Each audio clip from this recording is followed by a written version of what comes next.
Halo sahabat rumah belajar, perkenalkan saya Sylvia Devika, berasal dari SMA Negeri 1 Payakumbuh.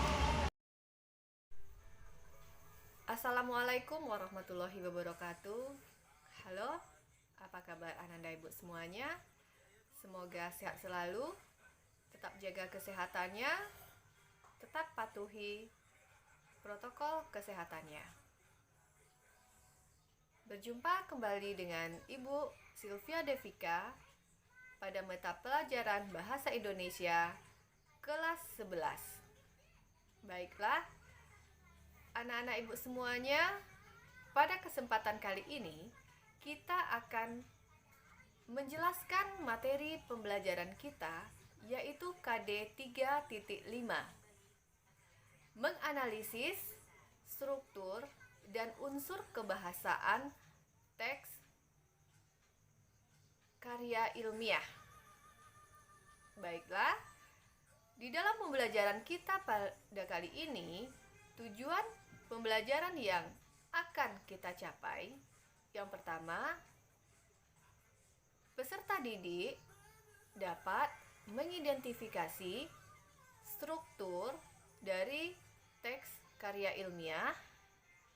Yang kedua, peserta didik dapat mengidentifikasi unsur kebahasaan yang terdapat di dalam teks karya ilmiah.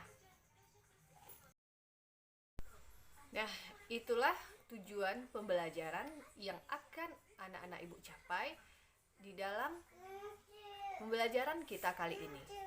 Nah, sekarang Ibu mau bertanya, apa itu karya ilmiah? Pernahkah Ananda membuat karya ilmiah? Nah, pasti Ananda sudah tahu itu karya ilmiah apa. Dan Ibu yakin Ananda juga sudah menulis sebuah karya ilmiah.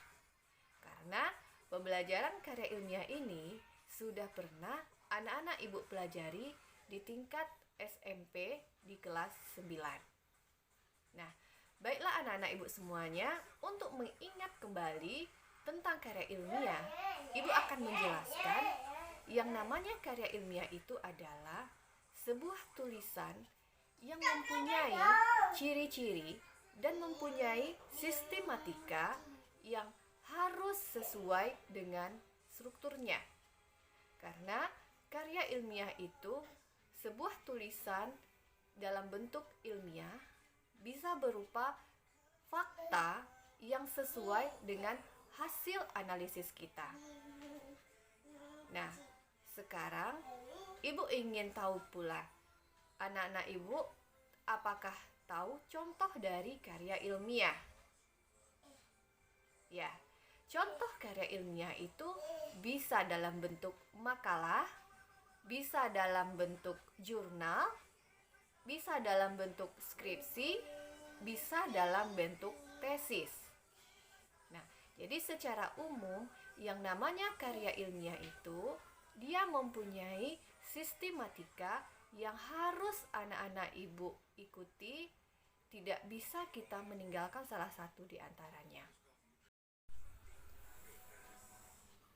Selanjutnya, kita akan menjelaskan tentang sistematika atau struktur yang terdapat di dalam karya ilmiah. Yang harus anak-anak Ibu perhatikan, di dalam sebuah karya ilmiah, kita di sini akan menjelaskan nantinya ada 5 bagian yang terdapat di dalam karya ilmiah tersebut. Yang pertama yang akan kita bahas di sini yaitu pada bagian pendahuluan. Bab satunya itu pendahuluan, di mana pendahuluan tersebut ada bagian-bagian yang harus Ananda pahami atau yang harus Ananda tulis. Yang pertama, latar belakang. Latar belakang tersebut merupakan apa yang melatar belakangi Ananda mengambil sebuah judul karya ilmiah ini. Yang kedua, rumusan masalah. Nah, Rumusan masalah itu adalah apa yang menjadi rumusan permasalahan Ananda untuk menulis sebuah karya ilmiah tersebut. Nah, rumusan permasalahan itu tentu berdasarkan latar belakang yang akan Ananda jelaskan.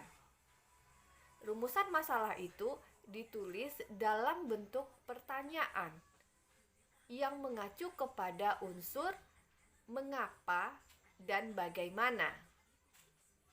Yang ketiga yaitu tujuan dari penulisan karya ilmiah. Tujuan dari penulisan karya ilmiah itu bagi Ananda untuk apa? Apa tujuannya?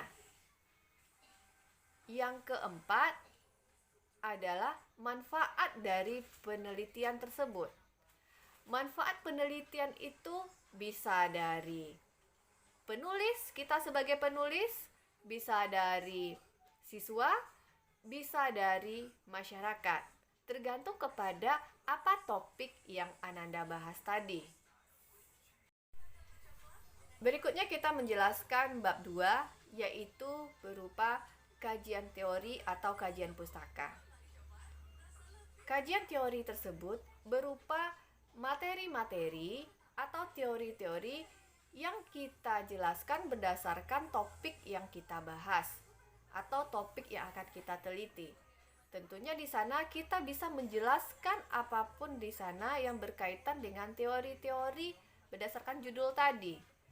Teori-teori tersebut bisa kita cari lewat buku kah, atau lewat media internet kah, atau lewat media-media lainnya yang bisa kita jadikan pedoman dalam pemahaman kita. Berikutnya bab 3. Bab 3 itu berupa metode penelitian, di mana metode penelitian itu terdiri dari beberapa tahapan. Yang pertama itu adalah jenis penelitian. Kita itu menggunakan jenis penelitian apa? Apakah jenisnya kualitatif atau kuantitatif? Yang kedua berupa populasi dan sampel.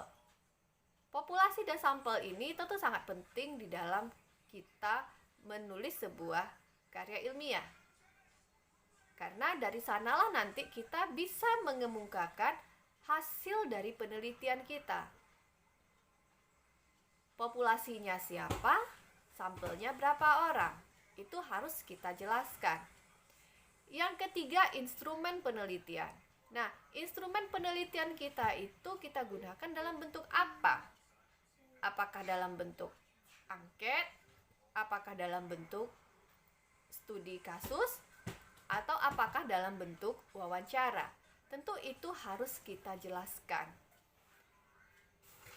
Yang keempat adalah metode penelitian kita.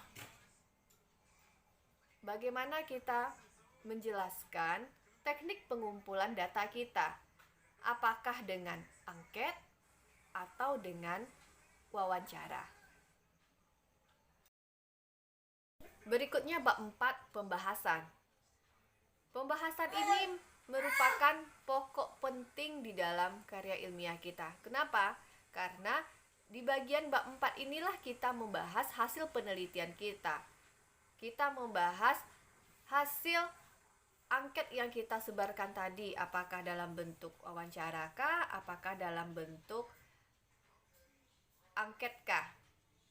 Nah, tentu kita di sini menjawab rumusan dari permasalahan kita. Rumusan permasalahan kita itu seperti apa? Di dalam pembahasan inilah kita membahasnya. Nah, untuk pembahasan ini, Ananda bisa membuktikan data Ananda itu dalam bentuk gambarkah, dalam bentuk tabelkah, dalam bentuk grafikkah. Jadi, di dalam pembahasan inilah sangat penting sekali di dalam karya ilmiah. Ini adalah bagian penting di dalam karya ilmiah, karena hasilnya di dalam kita menulis karya ilmiah itu berada di dalam pembahasan ini. Berikutnya bab 5. Bab 5 itu berupa kesimpulan dan saran. Nah, kesimpulan. bagaimana kesimpulan kita terhadap karya tulis yang kita buat tadi? Bagaimana kita menjelaskan simpulan akhirnya? Bagaimana kita menyimpulkan permasalahan kita yang terdapat pada bab 4 tadi? Berikutnya saran. Saran itu seperti apa? Bagaimana kita memberikan saran kepada orang, atau kita bisa meminta saran kepada orang supaya karya ilmiah kita ini bisa lebih sempurnanya. Nah, yang terakhir itu yang sangat penting adalah daftar pustaka. Nah, di dalam daftar pustaka, di sanalah bukti-bukti kita mencari sumber-sumber untuk memperkuat penelitian kita atau memperkuat karya ilmiah kita. Nah, jadi anak-anak ibu semuanya, tolong memahami sistematika atau struktur dari karya ilmiah yang 5 ini. Demikianlah pembahasan kita tentang sistematika atau struktur dari sebuah karya ilmiah. Semoga apa yang Ibu jelaskan bisa Ananda pahami. Sampai jumpa pada pertemuan berikutnya. Assalamualaikum warahmatullahi wabarakatuh.